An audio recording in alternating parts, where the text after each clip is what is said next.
কখনো ভেবে দেখেছেন এমন কেউ হতে পারে যাকে লোকে নাস্তিক বলে জানে, কিন্তু তিনি আবার একজন পরম পূজনীয় সাধু? আর যদি তার হাজার বছর ধরে হারিয়ে যাওয়া এক শহরের খোঁজ হঠাৎ করে পাওয়া যায়, চলুন আজ এই রহস্যেরই গভীরে যাওয়া যাক। এই যে দেখুন, সম্প্রতি বাংলাদেশের মুন্সিগঞ্জে প্রত্নতাত্ত্বিকরা মাটি খুঁড়ে এমন কিছু একটা খুঁজে পেয়েছেন যা আমাদের ইতিহাস নিয়ে নতুন করে ভাবতে বাধ্য করছে। এই ছবিটা সেই খনন কাজেরই, যেখানে মাটির নিচ থেকে ধীরে ধীরে জেগে উঠছে এক প্রায় ভুলে যাওয়া অতীত। না না, এটা শুধু কিছু পুরনো ইটের গাদা নয়, এটা তার চেয়ে অনেক বেশি কিছু। এটা হলো 1000 বছরেরও বেশি পুরনো একটা আস্ত মন্দির শহরের ধ্বংসাবশেষ। কার্বন ডেটিং পরীক্ষায় তো দেখাই যাচ্ছে যে এটা প্রায় 1100 বছরের পুরনো। কিন্তু প্রশ্ন হল, এই আবিষ্কারটা নিয়ে এত আলোচনা কেন? কারণ মনে করা হচ্ছে এই শহরটাই ছিল অতীশ দীপঙ্কর শ্রীজ্ঞানের জন্মস্থান, এমন একজন পণ্ডিত যার জ্ঞান আর দর্শন গোটা এশিয়ার বৌদ্ধ ধর্মের ইতিহাসকেই এক নতুন দিকে ঘুরিয়ে দিয়েছিল। তাহলে চলুন সবার আগে এই আবিষ্কারটা নিয়েই আরেকটু বিস্তারিত জানি। বিক্রমপুরের মাটির নিচ থেকে ঠিক কি উঠে আসছে? খনন করে শুধু একটা প্রাচীন বৌদ্ধ মন্দির বা কয়েকটা স্তূপই পাওয়া যায়নি কিন্তু। ভাবুন একবার, 10 ফুট চড়া একটা দেয়াল, সুন্দর করে বাঁধানো ইটের রাস্তা। এগুলো কি বলে? এগুলো প্রমাণ করে যে প্রাচীন বিক্রমপুর ছিল একটা জমজমাট আর খুব উন্নত এক নগরী, যেখানে মানুষের জীবনযাত্রা ছিল বেশ আধুনিক।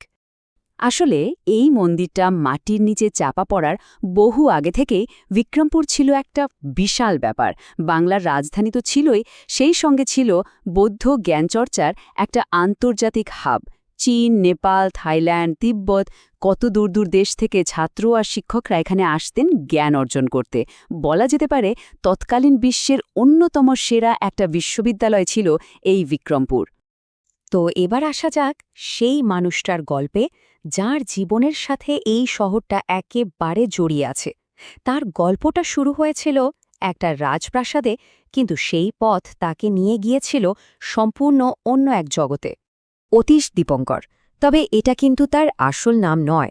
তিনি জন্মেছিলেন 982 খ্রিস্টাব্দে বিক্রমপুরের রাজপরিবারে। তার নাম রাখা হয়েছিল চন্দ্রগর্ভ।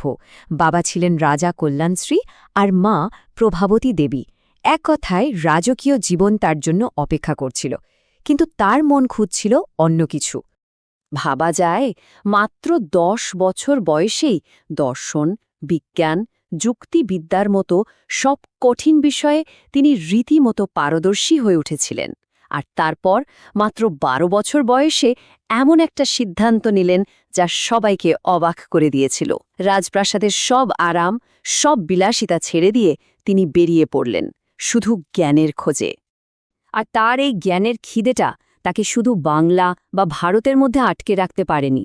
তিনি বেরিয়ে পড়েছিলেন বিশ্বভ্রমণে, পাড়ি দিয়েছিলেন হাজার হাজার মাইল পথ।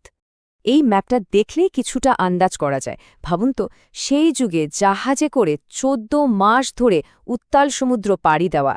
তিনি পৌঁছেছিলেন সুবর্ণদ্বীপে, মানে আজকের ইন্দোনেশিয়ায়। শুধু তাই না, 60 বছর বয়সে যখন মানুষ সাধারণত বিশ্রাম নেয়, তখন তিনি দুর্গম হিমালয় পর্বতমালা পার হয়ে চলে গিয়েছিলেন তিব্বতে।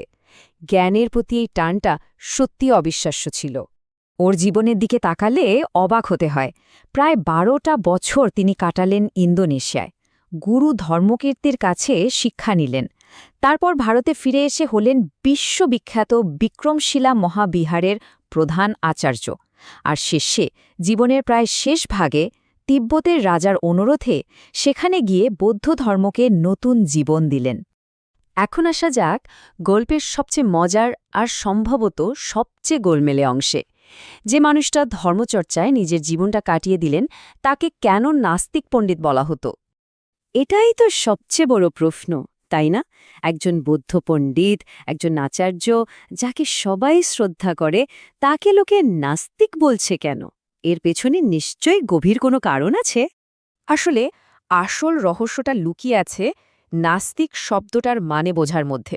দেখুন, এখন আমরা নাস্তিক বলতে বুঝি যিনি ঈশ্বরে বিশ্বাস করেন না, কিন্তু অতীশের দর্শন ছিল আরও অনেক গভীর। তার কাছে নাস্তিক মানে হল এমন এক ভাবনা যেখানে বিশ্বাস করা হয় যে এই জগতে কোনো কিছুরই সেটা কোনো বস্তু হোক, মানুষ হোক বা ঈশ্বরই হোক, কোনো নিজস্ব, স্বাধীন বা চিরস্থায়ী অস্তিত্ব নেই। ওর দর্শনের মূল কথাটাই ছিল প্রতীত্য সমুৎপাদ। নামটা একটু কঠিন শোনালেও ব্যাপারটা কিন্তু বেশ সহজ। মানে হলো কোনো কিছুই একা একা টিকে থাকতে পারে না, সব কিছু একটা আরেকটার সাথে জড়িয়ে আছে, একটা বিশাল জালের মতো। ধরুন একটা গাছ, মাটি, জল, রোদ, বাতাস ছাড়া কি ওর কোনো অস্তিত্ব সম্ভব? একদমই না। পুরো মহাবিশ্বটাই ঠিক এরকম, একে অপরের উপর নির্ভরশীল। এই কথাটা শুনলে তো যে কেউ চমকে যাবে।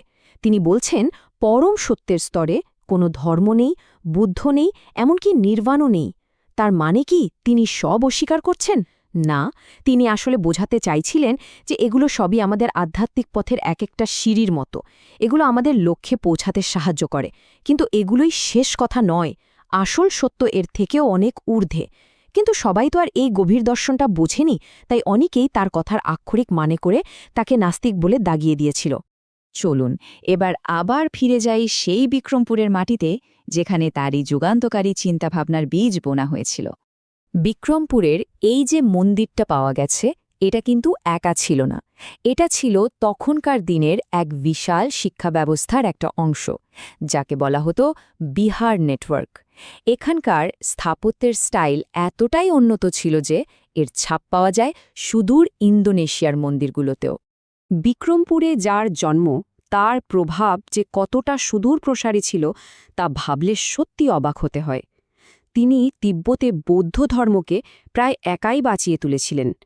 লিখেছেন ১৭৫রও বেশি বই, যার মধ্যে বোধিপথ প্রদীপ আজও বৌদ্ধ ধর্মের একটি অন্যতম গুরুত্বপূর্ণ গ্রন্থ।